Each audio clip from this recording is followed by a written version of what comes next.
আপনি কি জানেন এমন একটি সাধারণ ফুলের গাছ রয়েছে যা শত শত বছর ধরে হিন্দু ধর্ম, বাস্তুশাস্ত্র এবং আয়ুর্বেদের সঙ্গে জড়িয়ে আছে। অনেকে বিশ্বাস করেন এই গাছ ঘরে থাকলে নেতিবাচক শক্তি দূরে থাকে, পারিবারিক শান্তি বৃদ্ধি পায় এবং সৌভাগ্য আসে। কিন্তু প্রশ্ন হলো, কেন অপরাজিতা ফুলকে এত পবিত্র বলা হয়? কোন রঙে অপরাজিতা সবচেয়ে শুভ? বাড়ি কোন দিকে লাগালে বেশি উপকার পাওয়া যায়? আর কোন ভুল করলে এই গাছের শুভ প্রভাব কমে যেতে পারে? আজকের ভিডিওতে আমরা বাস্তুশাস্ত্র, ধর্মীয় বিশ্বাস এবং কিছু বৈজ্ঞানিক তথ্য মিলিয়ে ধাপে ধাপে সব আলোচনা করব। তাই ভিডিওটি শেষ পর্যন্ত অবশ্যই দেখবেন। শেষে অংশে এমন কিছু তথ্য জানাবো যা অনেকেই জানেন না। বন্ধুরা, প্রথমে আমরা জানাবো যে অপরাজিতা নামের অর্থ কী। অপরাজিতা শব্দের অর্থ যাকে কখনো পরাজিত করা যায় না। এই কারণে বহু ধর্মীয় গ্রন্থে এটিকে বিজয়, শুভ শক্তি এবং দেবকৃপায় প্রতীক হিসেবে দেখা হয়। এই ফুলকে অনেক জায়গায় বিষ্ণুকান্ত, কৃষ্ণকান্ত নামে উল্লেখ করা হয়। অনেক পুরাণ ভিত্তিক কাহিনীতে বলা হয় দেবতারা পুজোয় এই ফুল অত্যন্ত প্রিয়। বিশেষ করে ভগবান বিষ্ণু, শ্রীকৃষ্ণ, মহাদেব, মা দুর্গা, মা লক্ষ্মী এই সকল দেবদেবীর পুজোয় অপরাজিতা ফুলের ব্যবহারের প্রচলন বহুদিনেই। চলুন বন্ধুরা, এবার জেনে নিই এই অপরাজিতা ফুলের কেন বাস্তুশাস্ত্রে এত গুরুত্ব। বাস্তুশাস্ত্র অনুযায়ী প্রতিটি গাছের নিজস্ব একটি শক্তি ক্ষেত্র বা এনার্জি থাকে। অপরাজিতা একটি লতানো গাছ, সবুজ পাতা এবং নীল অথবা সাদা ফুল মিলিয়ে এটিকে পরিবেশকে তাজায়। ধর্মীয় বিশ্বাস অনুযায়ী এই গাছ ইতিবাচক শক্তি বৃদ্ধি করে, পরিবারের শান্তি পরিবেশ তৈরি করে, অশুভ শক্তি ও নেতিবাচকে প্রতীক দূরীকরণে সাহায্য করে। অনেক বাস্তু বিশারদ মনে করেন বাড়ির প্রবেশপথে কাছে অপরাজিতা থাকলে সেটি শুভ শক্তি প্রতীক হিসেবে কাজ করে। চলুন বন্ধুরা, এবার জেনে নেই কোন দিকে লাগালে সবচেয়ে শুভ এই অপরাজিতা ফুল গাছ। ঈশান কোণে অর্থাৎ উত্তর পূর্ব কোণ, এটিকে বাস্তুশাস্ত্রের সবচেয়ে শুভ দিক ধরা হয়। এই দিককে দেবস্থান হিসেবে পরিচিত। অনেকে বিশ্বাস এই দিকে অপরাজিতা লাগালে আধ্যাত্মিক পরিবেশ বৃদ্ধি পায়। এছাড়া পূর্ব দিক, পূর্ব সূর্য দিক, আলো, শিক্ষা এবং নতুন সূচনা প্রতীক। এই দিকে গাছ লাগানো শুভ বলে মনে করা হয়। উত্তর দিক, উত্তরকে কুবেরের দিক বলা হয়। ধর্মীয় বিশ্বাস অনুযায়ী এই দিকে গাছ থাকলে আর্থিক উন্নতির ইতিবাচক প্রভাব হিসেবে ধরা হয়। বন্ধুরা, এবার জেনে নিই যে কোন দিকে ভুলেও এই গাছটি লাগাবেন না। অনেক বাস্তুবিশার দক্ষিণ পশ্চিম কোণ অপরাজিতা না লাগানো পরামর্শ দেন, যদিও এই বিষয়ে সর্বজন স্বীকৃত বৈজ্ঞানিক প্রমাণ নেই। এটি মূলত বাস্তুশাস্ত্রে বিশ্বাসের উপর ভিত্তি করে বলা হয়। বন্ধুরা, কোন দিনে এই গাছটি লাগানো সবচেয়ে শুভ? অনেকেই এই প্রশ্ন করেন অপরাজিতা লাগানোর জন্য সবচেয়ে শুভ দিন কোনটি। সেটি আজ আমি এখনই বলবো, আপনারা খুব মনোযোগ সহকারে শুনুন। বন্ধুরা, অপরাজিতা ফুল লাগানোর জন্য সবচেয়ে শুভ দিন ধরা হয় বৃহস্পতিবার ও শুক্রবার। অনেক পরিবার বৈশাখ ও কার্তিক মাসকেও বিশেষ শুভ বলে মনে করেন। এগুলি ধর্মীয় বিশ্বাসের অংশ। তাই আপনারা যদি মনে করেন আপনার বাড়িতে অপরাজিতা ফুল গাছ লাগাবে, তাহলে অবশ্যই বৃহস্পতিবার অথবা শুক্রবার গাছটি লাগানোর চেষ্টা করুন। বন্ধুরা, এবার অনেকেই মনে প্রশ্ন যে অপরাজিতা ফুল নীল রঙের ভালো নাকি সাদা রঙের ভালো। অপরাজিতা সাধারণত দুই রকমের হয়। নীল অপরাজিতা সবচেয়ে বেশি দেখা যায়। এটি শ্রীকৃষ্ণ ও শ্রী বিষ্ণুর সঙ্গে প্রতীকী ভাবযুক্ত। অনেক ভক্ত এই ফুল দিয়ে বিষ্ণু ও শ্রীকৃষ্ণের পুজো করেন।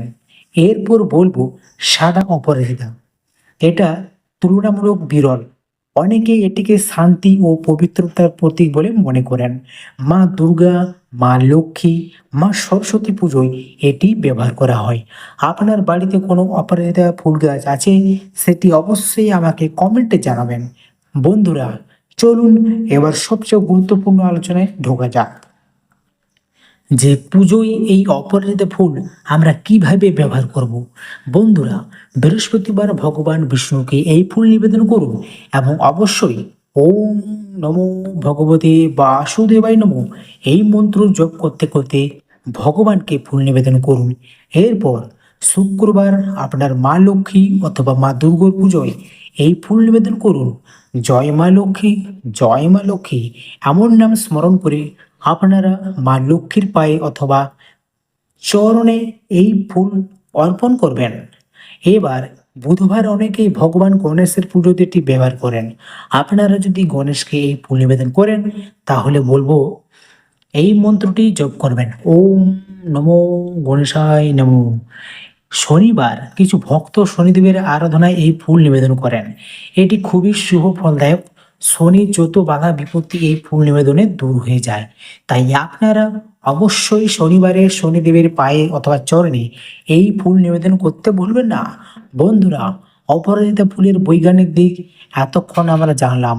ধর্মীয় দিক এখন আমরা জানব যে অপরাজিতা ফুলের গাছে কিছু বৈজ্ঞানিক দিক। বন্ধুরা, অপরাজিতার বৈজ্ঞানিক নাম হলো প্রিটরিয়া টিনারোটে। আয়ুর্বেদে বহু বছর ধরে এটি ব্যবহার হয়েছে। বিভিন্ন গবেষণায় দেখা গেছে এই গাছের কিছু অ্যান্টিঅক্সিডেন্ট উপাদান রয়েছে। কিছু অঞ্চলে এর ফুল দিয়ে হার্বাল চা তৈরি করা হয়। এটি বাটারফ্লাই পিটি নামেও পরিচিতি। তবে চিকিৎসক উদ্দেশ্যে ব্যবহার করার আগে অবশ্যই চিকিৎসকের পরামর্শ নেওয়া উচিত। বন্ধুরা, কিছু ভুল আপনারা করে ফেলেন, সেগুলি অবশ্যই মাথায় রাখবেন।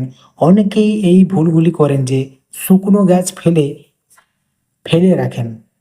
আপনার বাড়িতে যদি কোনো গাছ শুকিয়ে যায় সেটাকে উপড়ে নতুন একটি গাছ বসান, নোংরা জায়গায় লাগান। অনেকেই করেন আপনার বাড়িতে নোংরা, যেখানে নোংরা ফেলেন সেই জায়গায় অপরাজিতা ফুল গাছ লাগান।